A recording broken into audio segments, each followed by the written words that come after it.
I carried my father's watch in my left pocket and estate notes in my briefcase.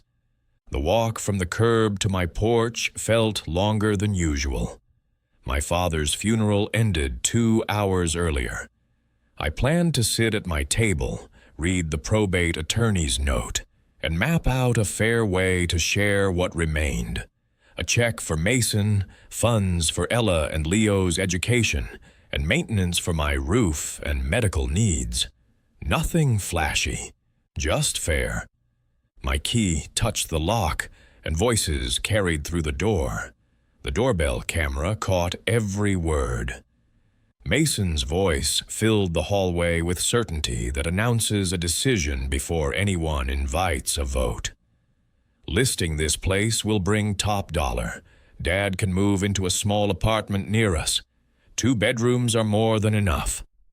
Riley's voice followed, quick and organized. A staged listing this month could move fast. The market still has heat. A cash buyer, 30-day close, easy. We handle the details and surprise Dad with a plan. I did not press the bell. I stepped backward until my shoes met the top stair. My hand found my father's watch. He used to tap the crystal face when a decision felt urgent and say, "Time is the only thing you can't refill. Use it to get the paper right." Mason continued, "If Dad pushes back, I can talk about safety. Stairs, railings. A smaller place would be smarter." Riley added, "We get Dad to meet the realtor this week. Dad hates conflict. This can happen before the estate money even clears." I did not open the door. My father always said, "Paper over noise." I whispered those words now, not for drama, only for discipline. I stepped off the porch and walked to the end of the block, staying out of sight until the gate latch clicked. I unlocked my front door and entered my house. The house smelled like lemon oil and old wood. I set the briefcase down and placed my father's watch beside it. I opened my phone, checked the doorbell app, and saved the audio clip to a secure drive with a timestamp. 2 copies and a paper record. I sat quietly. No pacing, no frustration. I thought about Mason as a boy building forts from couch cushions. I thought about Ella and Leo's drawings on my fridge. I thought about the promise I made when I bought this home. This place would be a haven, not a platform. I scheduled an appointment with James, the attorney who handles my planning. The appointment landed on the earliest morning slot. I made tea and wrote 3 lines in my notebook. I heard Mason and Riley plan to list my house without my consent. Audio saved at 3:12 p.m. I will not argue. I will choose paper. Meeting with James at 8:30 a.m. tomorrow. I woke early and made coffee. I opened the notebook and added a 4th line. I will not weaponize grief. I will protect my home without making a public scene. I printed the doorbell transcript and saved the audio file to multiple locations. I tightened a loose step, oiled the mailbox hinge, and pulled weeds. My house always answers worry with simple tasks that remind me what I can do with my own hands. James welcomed me into his conference room. I placed the notebook on the table and slid the flash drive across. I need a plan that ends any confusion about my home. I heard a plan to move me out and sell. James listened to the recording without interruption. "A life estate will do the work," he said. "You keep full possession and control for your lifetime. After your life, the remainder passes to the named remainder men without probate. If anyone tries to force a sale, the recorded deed blocks those tactics." I asked simple questions. James answered without fluff. "Name, you as life tenant. Remainder, Ella and Leo, equal shares. You keep possession, pay taxes and insurance, handle upkeep. No one can force a sale without your consent." I asked for additional protections. Place a clause in my will. Any attempt to push me out or seek guardianship without medical basis reduces that person's cash share to $1, with the difference moving to Ella and Leo's trust. James nodded. We can add a no contest condition when drafted correctly. I added one more piece. I want a care agreement that offers Mason a stewardship route back to honor if real behavior shows up. Practical help hours, financial literacy coursework, respectful communication for a full year. If those conditions hold, a separate stewardship fund opens. James outlined the steps: sign the deed, record it at the county, update the will, set up the trust, draft the care agreement. I also requested a credit freeze and fraud alert on my report. The deed read cleanly. The remainder named Ella and Leo. The will clause spelled out the condition in simple language. The care agreement used short sentences. No pressure about housing, 8 hours monthly of practical help, 2 financial literacy classes, weekly respectful check-ins, 12 months with no misses. I signed the deed. James notarized. We walked 2 blocks to the recorder's office. Arthur scanned the deed, confirmed my ID, stamped the pages, and handed me the recording receipt. This is now public record. My shoulders lowered. I returned to James's office to complete updates. The will clause went in with clear language. The grandkids' trust followed, simple and targeted to education and stability. I signed under a mission line. Ella and Leo will have a stable home base and the education to stand on their own feet.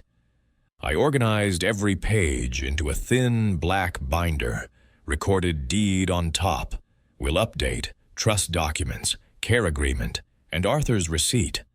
I stopped by the recorder's office for a certified copy with the raised seal for my safe deposit box.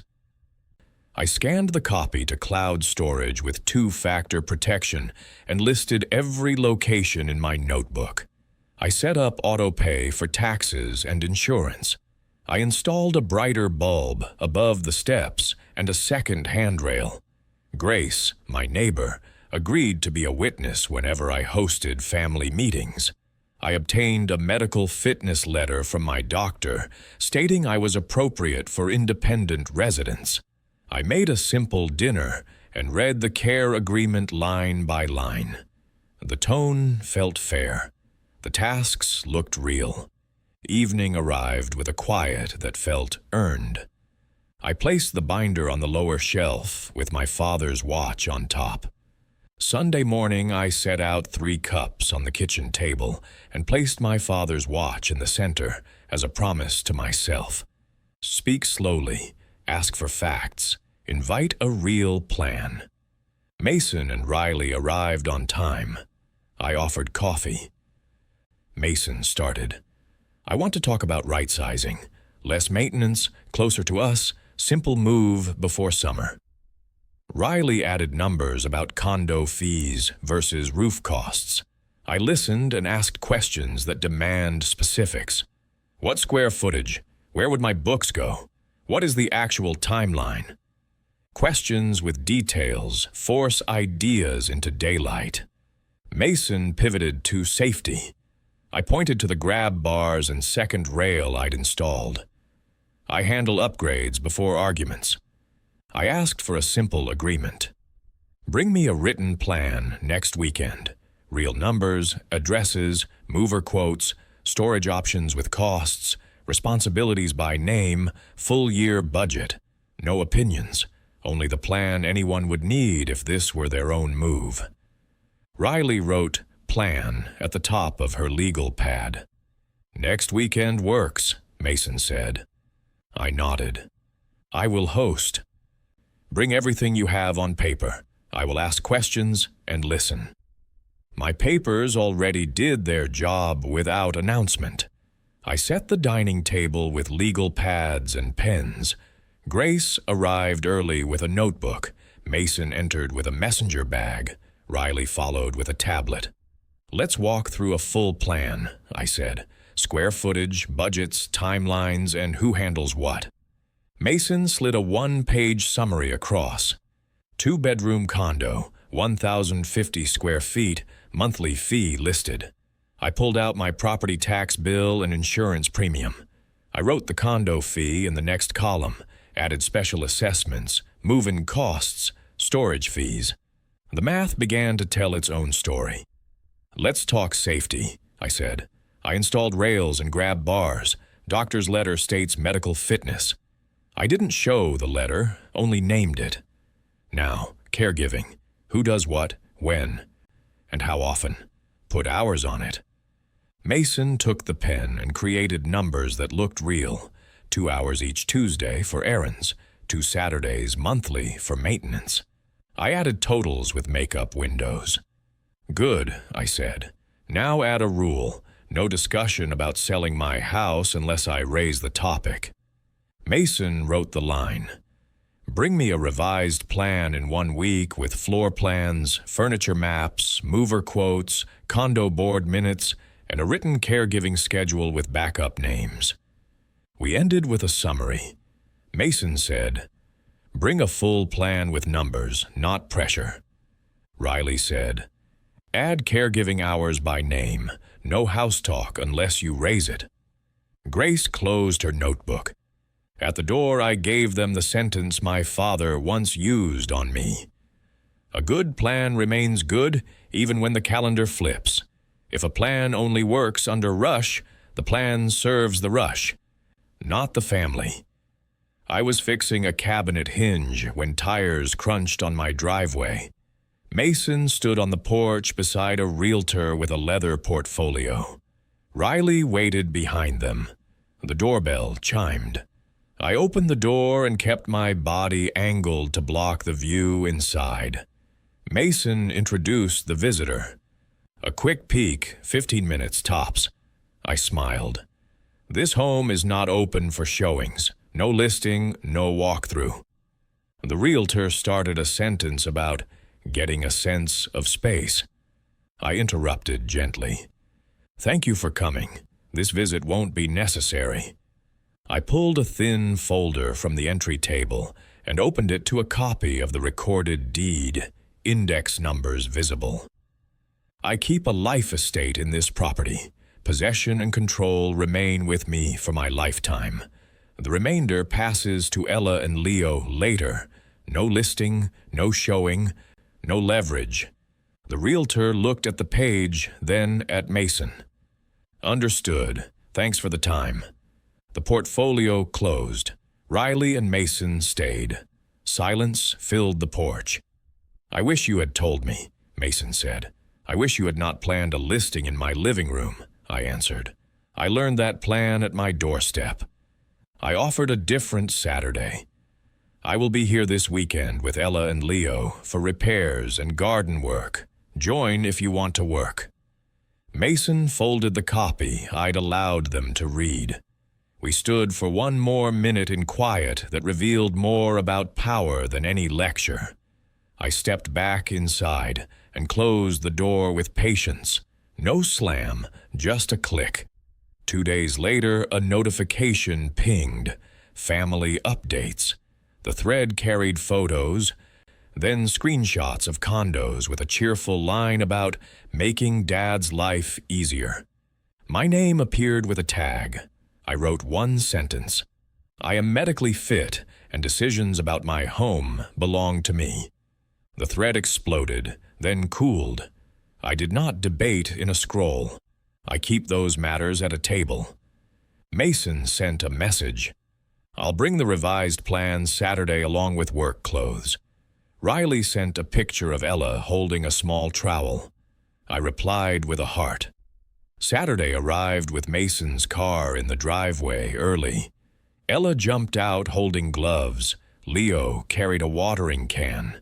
We swapped air filters, cleaned faucet aerators, caulked the tub edge, and planted the herb bed. Work turned a family into a team for a few hours. After lunch, Mason slid a folder across.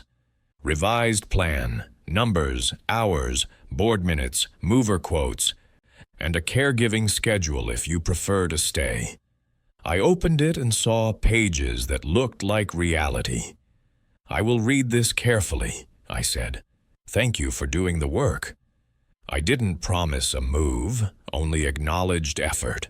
That night, a relative posted an opinion about my best interest in the group chat. I replied, "I am medically fit, and decisions about my home belong to me. I will speak about my home at my table, not in a thread." Grace sent a thumbs up. The thread yielded.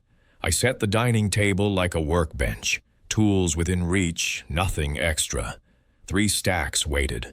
Recorded deed on top, doctor's fitness letter, will update. The care agreement sat in a clear sleeve. My father's watch rested at the center. Grace arrived early and took the witness chair. Mason carried his revised plan folder. Riley held a tablet. "Today is documents only, not opinions," I said. I slid the first page across. "Recorded deed. Life estate retained by me, remainder to Ella and Leo. I keep possession and control for my lifetime. No listing, no leveraging this address without my consent." I placed the second page down. "Medical fitness letter from my doctor. Safety upgrades installed." Third page. "Will update with a clear condition. Any attempt to push me out, file for guardianship without medical basis, or leverage my address for private gain. Those actions reduce the actor's cash distribution to $1. The difference routes to Ella and Leo's trust." Mason's eyes moved across the sentence slowly. I kept the rhythm steady. "Property fraud alerts active, credit freeze in place. Bank accounts require my in-person instruction with ID. Healthcare directive sits behind this will update." I slid the care agreement forward. "This is the path I prefer. 12 months, 8 hours monthly of practical help, 2 financial literacy classes, weekly check-ins with respectful tone. No discussion about selling this house unless I raise the topic. Quarterly reviews at this table. Completion unlocks a stewardship distribution separate from Ella and Leo's remainder." I placed a pen on the sleeve. "Choose to engage, and we work. Decline, and we carry on with the deed and will as they stand. Either way, this house is not a bankroll." Mason looked from the deed to the care agreement. Riley read the "no discussion about selling" line aloud. I scanned the revised plan Mason brought. Real numbers lived on each page. "This is work. Work wins respect." I tapped the deed's raised seal. "This page is not a threat. This page is clarity. I live here by choice. Pressure will move decisions away, not closer." Mason breathed out. "I hear you. I did not handle the first conversation with respect." "This agreement is an invitation to reset," I said. Riley asked, "What does success look like at the end of 12 months?" "Consistency, quiet help done on schedule, no property talk, respect visible in the group thread and at this table." Mason placed a palm on the care agreement. "I will sign this. I want to earn back the trust I spent." Riley added, "I can carry half the driving hours and sit with Ella and Leo during maintenance blocks." Mason signed. Riley added a support line. I signed. Grace witnessed with the time in the margin. "We will meet here 90 days from today. Bring the calendar, receipts, and one thing learned from a class." At the threshold, I added, "This home stays mine while I live. Ella and Leo will receive it later. The way we behave now teaches them how to treat their own future." I woke to an email from the county alert system. A search inquiry on my parcel. My phone rang, a banker introducing a home equity option based on my address. I asked, "Who requested this?" The banker said, A friend of Mason asked about possibilities. I thanked the banker and said, "No credit products tied to this parcel. My recorded deed reserves possession to me, and the remainder belongs to Ella and Leo." The banker closed the file. James reminded me of my rights. I keep possession and control during my life. No party can pledge this home without my consent.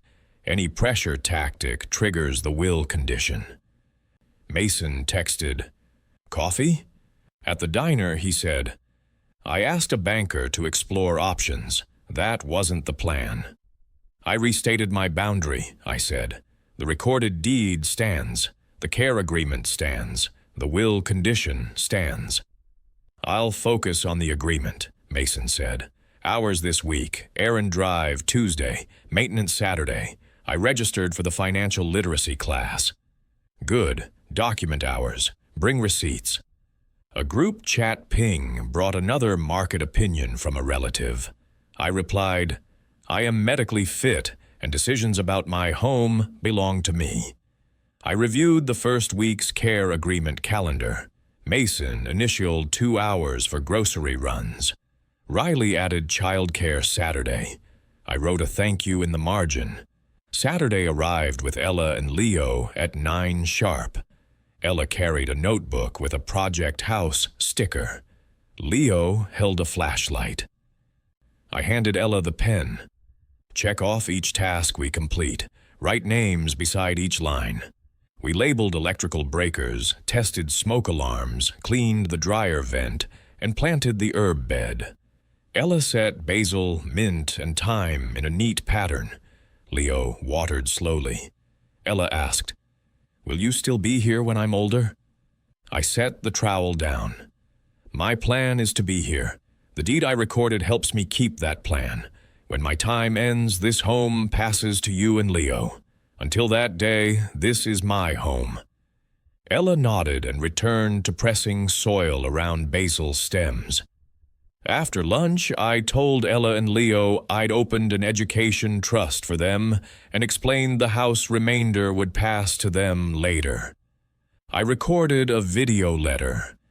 I did this to teach you how to hold what you love without controlling people to get it. This home will be yours one day. Remember that legacy means values you practice, not only assets you keep. Mason watched with hands around a cup. We returned to tasks and oiled door hinges. Ella drew a star next to the completed herb bed task. I set the care agreement calendar on the table. Mason initialed the week's hours. "This is how your kids learn what respect looks like," I said. "Quiet lists, kept promises, no pressure." "I hear you," Mason said. At the first quarter review, I asked James to book a session at the Community Mediation Center.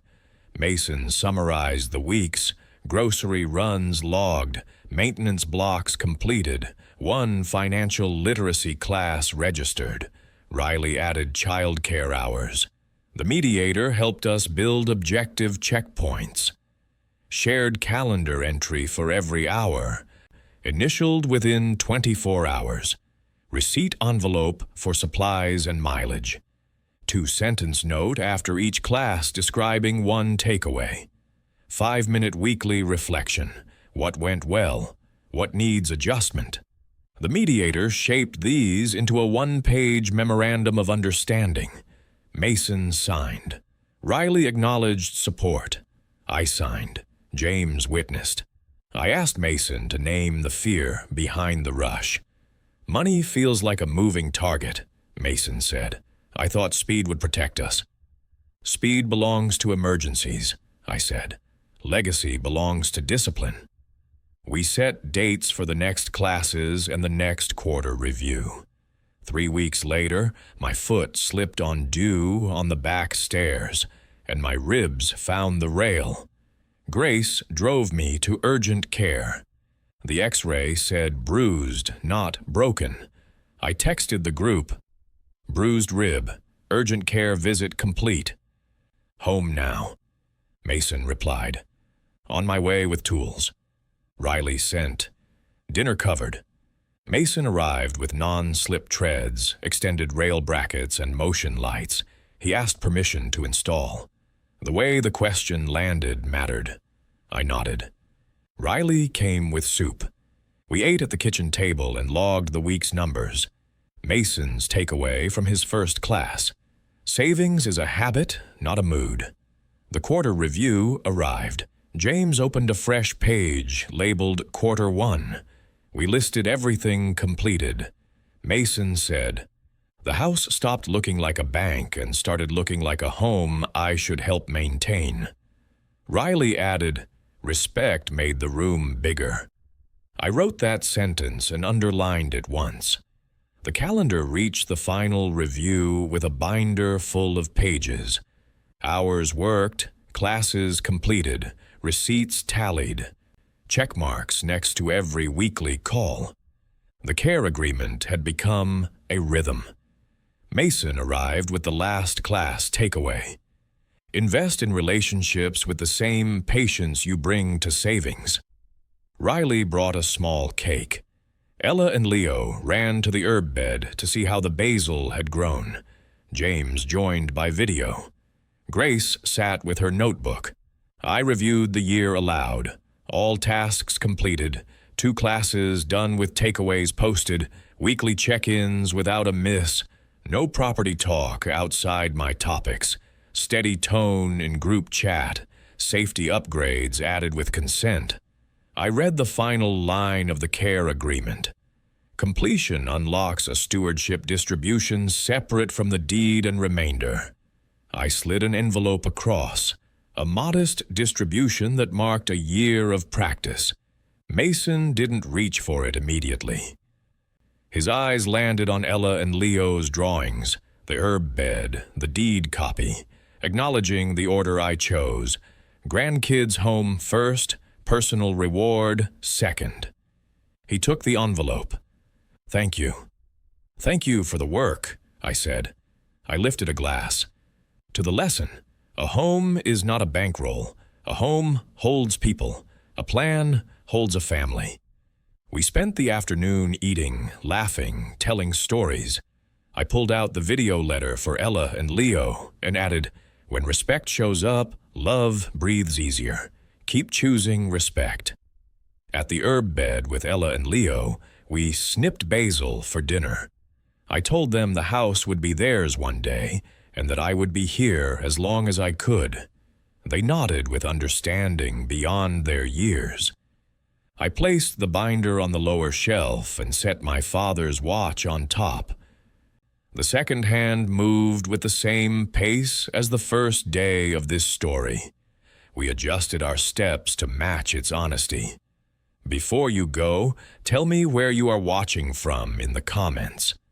If someone ever tried to control your life because of money, comment with your stop sign emoji and tell me what boundary saved your peace. If this story gave you one sentence you can use in your own home, comment and share it so someone else can borrow it. If you believe dignity should lead every room, comment respect first.